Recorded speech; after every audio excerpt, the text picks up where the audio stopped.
O título da mensagem é A Morte de Sara e o Casamento de Isaac.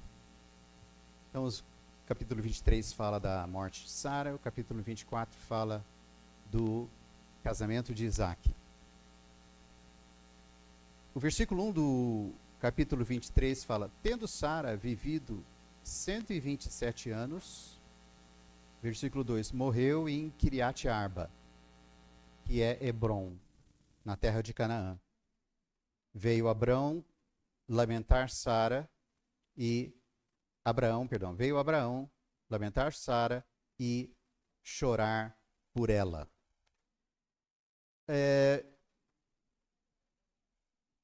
Vamos falar um pouco sobre essas idades aqui primeiro. Sara estava com 127 anos quando morreu. E Abraão era 10 anos mais velho que ela. Então, estava com 137. Sara teve Isaac com 90 e Abraão com 100. Então, Isaac estava com 37.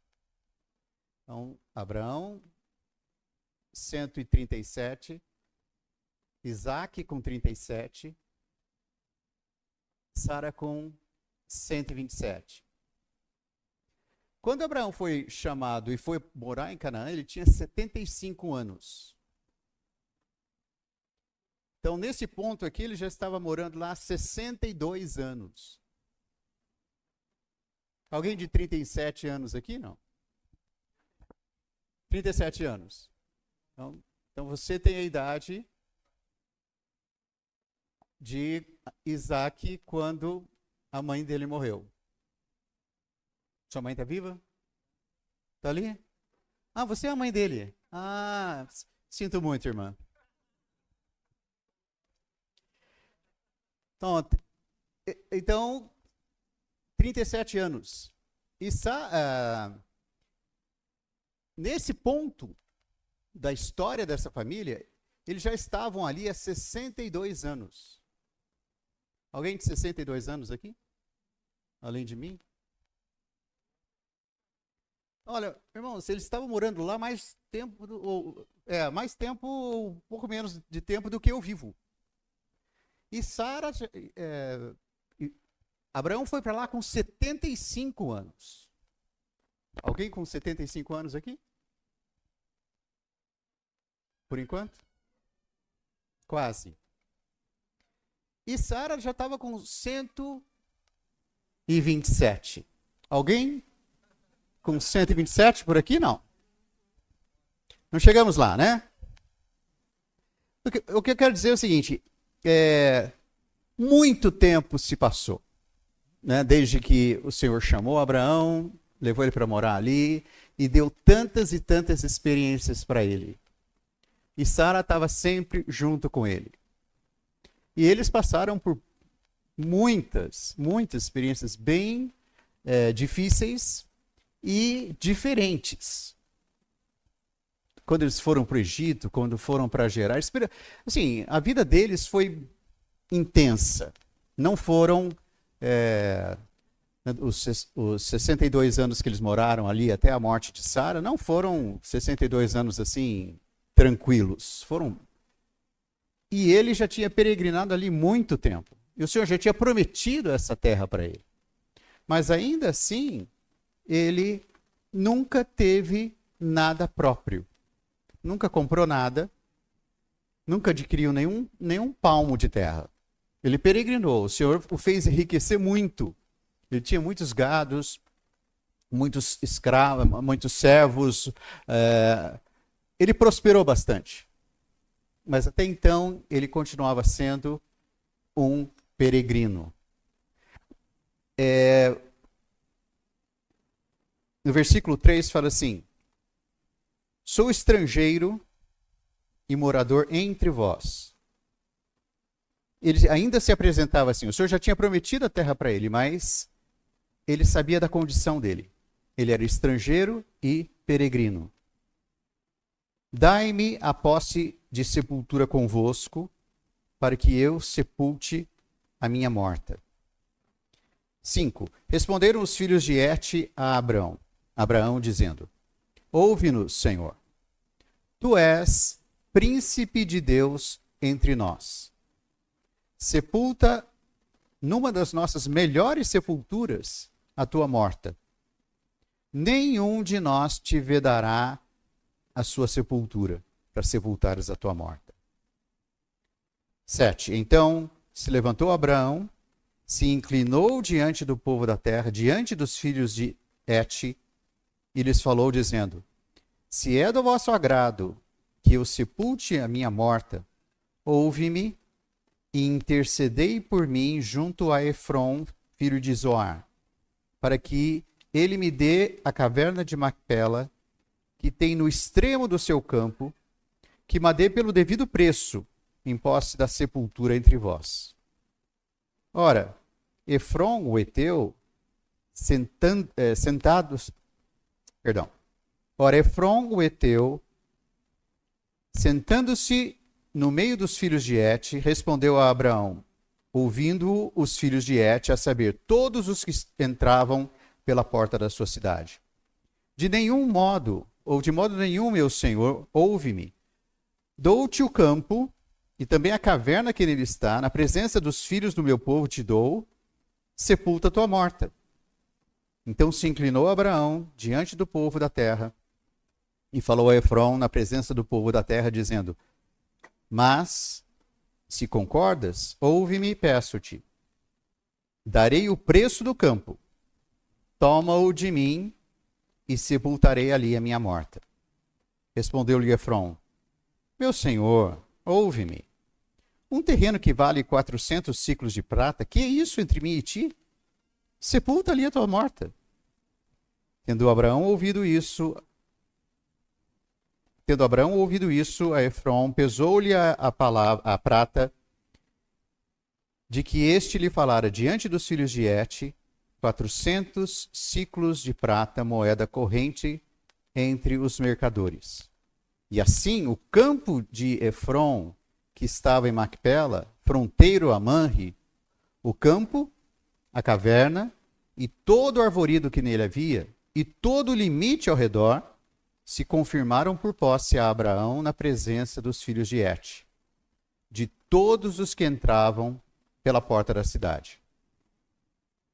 Depois sepultou Abraão a Sara, sua mulher, na caverna do campo de Macpela, fronteiro a Manre, que é Hebron, na terra de Canaã.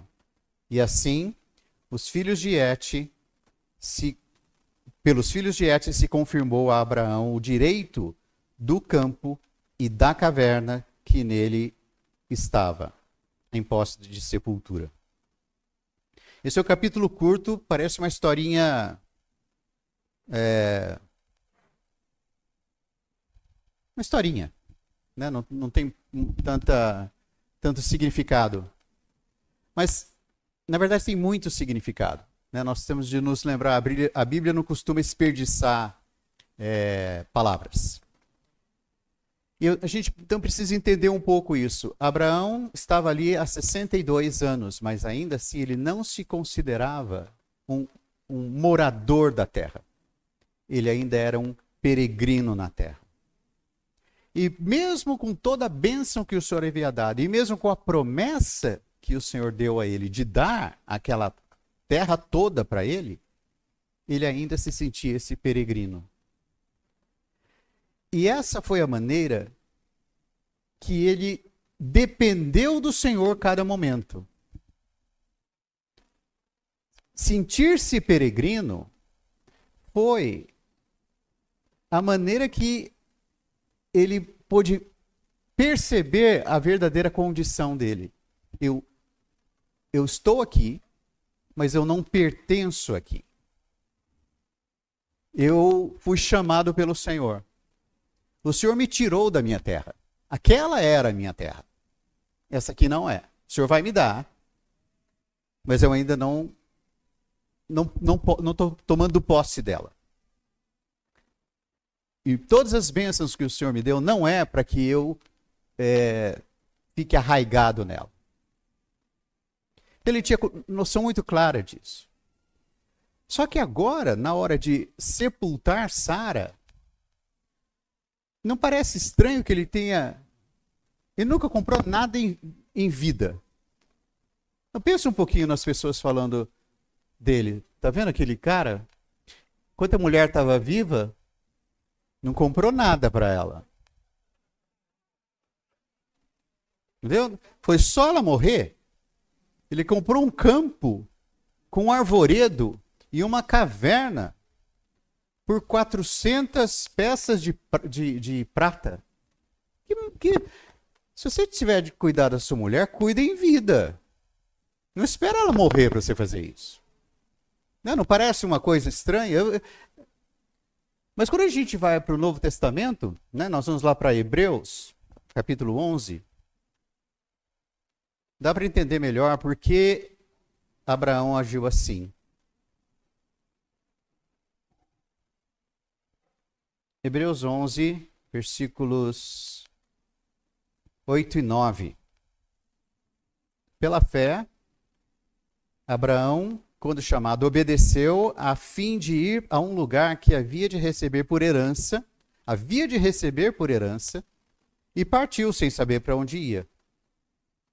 Pela fé, peregrinou na terra da promessa, como em terra alheia, habitando em tendas com Isaque e Jacó, herdeiros com ele da mesma promessa. E o versículo 10 explica por que ele tinha esse pensamento de que ele era um peregrino ali. Porque aguardava a cidade que tem fundamentos, da qual Deus é o arquiteto e edificador. E depois o versículo 16 fala assim: agora aspiram por uma pátria superior, isto é, celestial.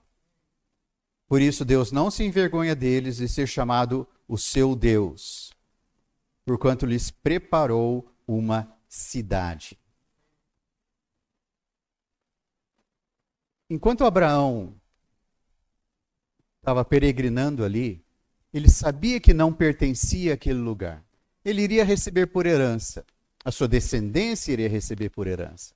Mas o sentimento dele era de alguém que sabia a que lugar ele pertencia.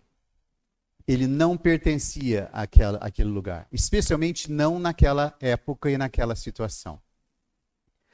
A palavra Hebron quer dizer comunhão. Mas o antigo nome de Hebron era Kiriat Arba.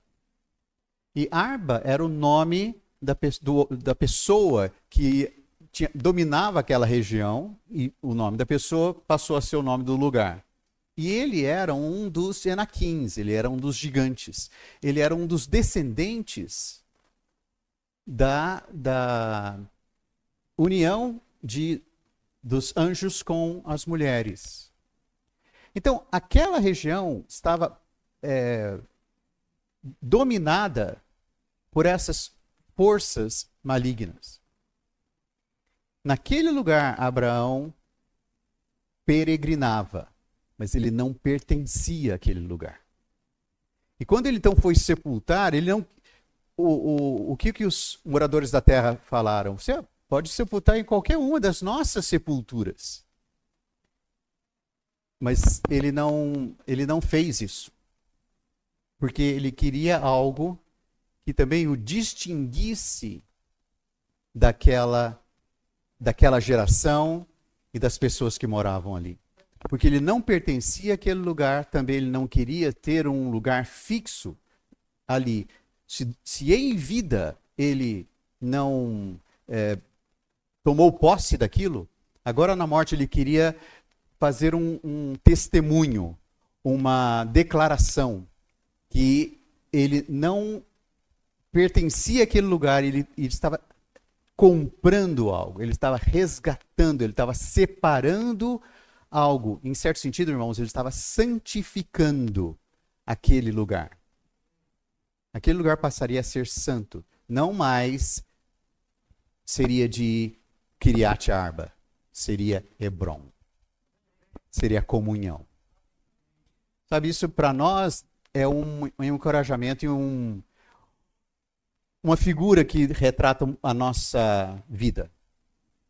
Nós estamos aqui na Terra, mas nós não pertencemos a ela. O Senhor nos abençoa muito enquanto estamos aqui. E isso não quer dizer que nós não vamos ter propriedades aqui. Nós vamos ter propriedades. Nós estamos terminando esse local de reuniões aqui. Tá certo? Mas isso não nos torna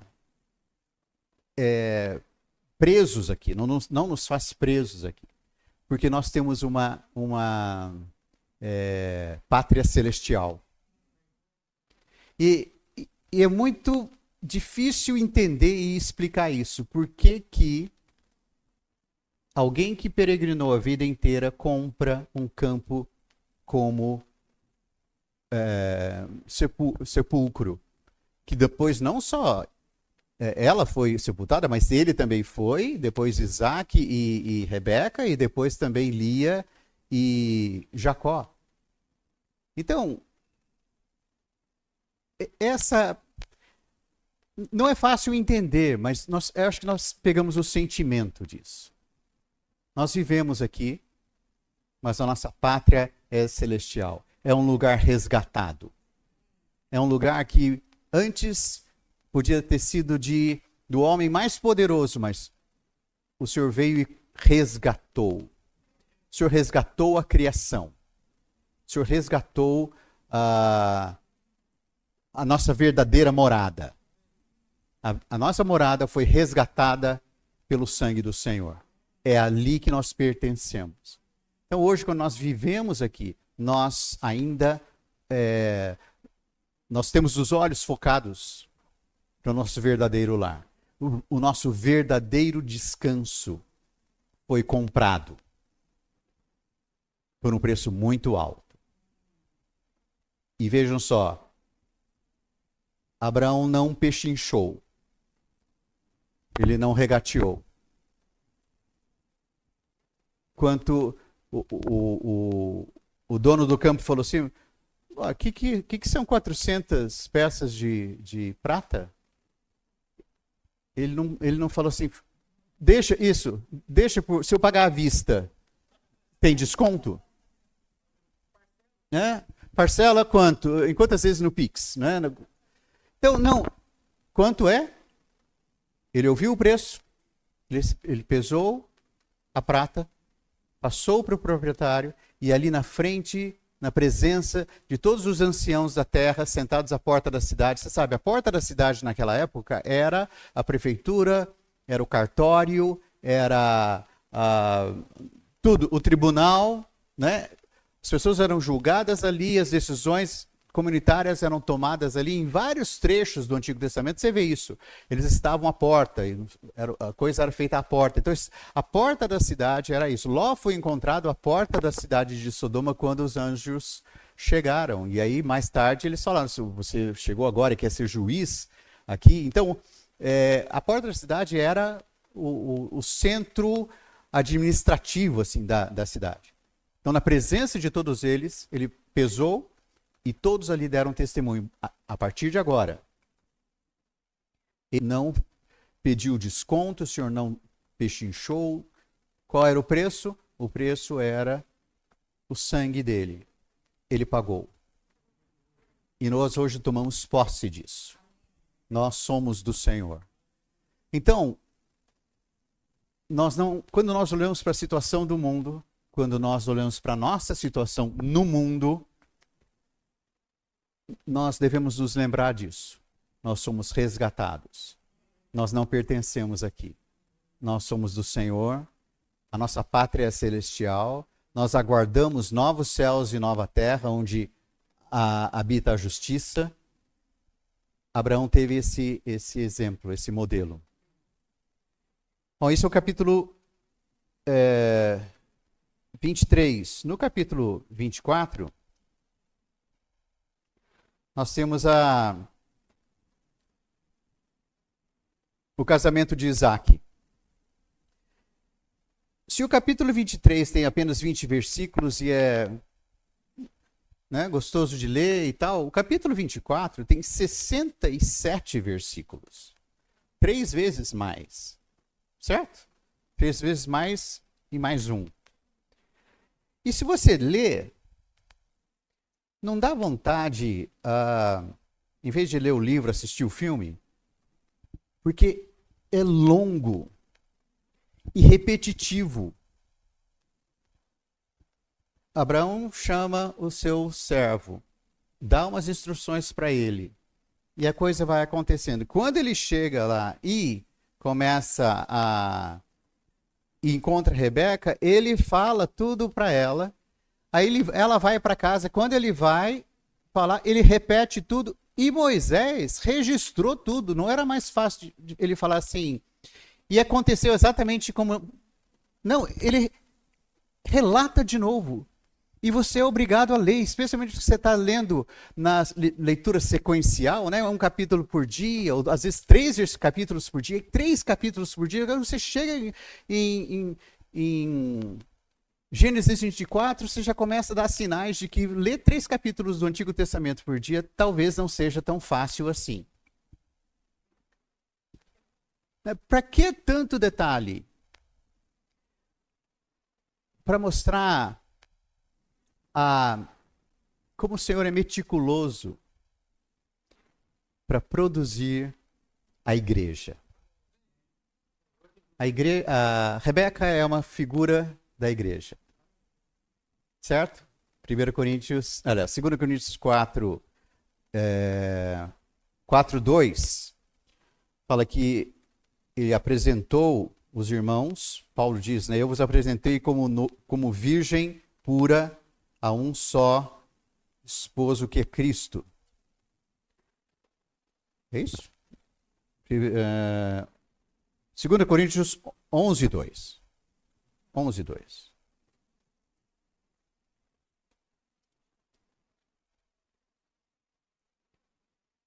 Zelo por vós, com o zelo de Deus. Eu sinto ciúme de vocês, com o zelo de Deus. Com o ciúme de Deus. Visto que vos tenho preparado para vos apresentar como virgem pura a um só esposo que é Cristo. E também Efésios 5:25, que fala que Cristo amou a igreja e a si mesmo se entregou por ela.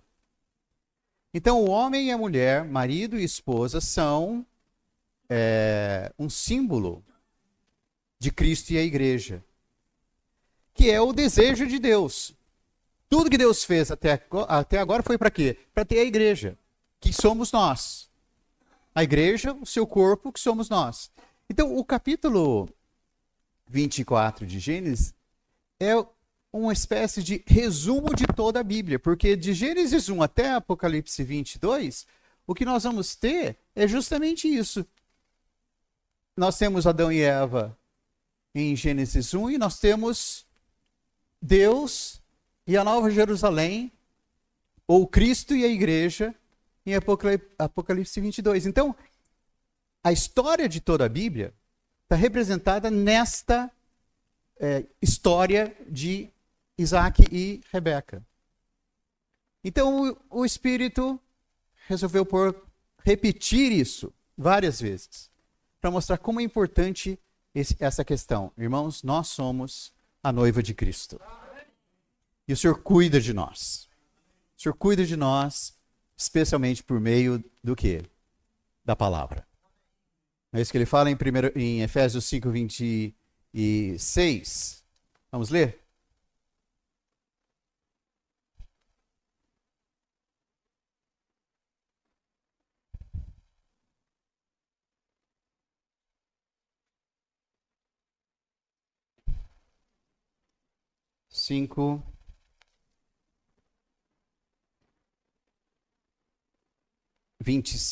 Vamos 25 de novo. Maridos, amai a vossa mulher, como também Cristo amou a igreja, e assim mesmo se entregou por ela, para que a santificasse, tendo-a purificado por meio da lavagem de água pela palavra, para apresentar a si mesmo igreja gloriosa, sem mácula, nem ruga, nem coisa semelhante, porém santa e sem defeito.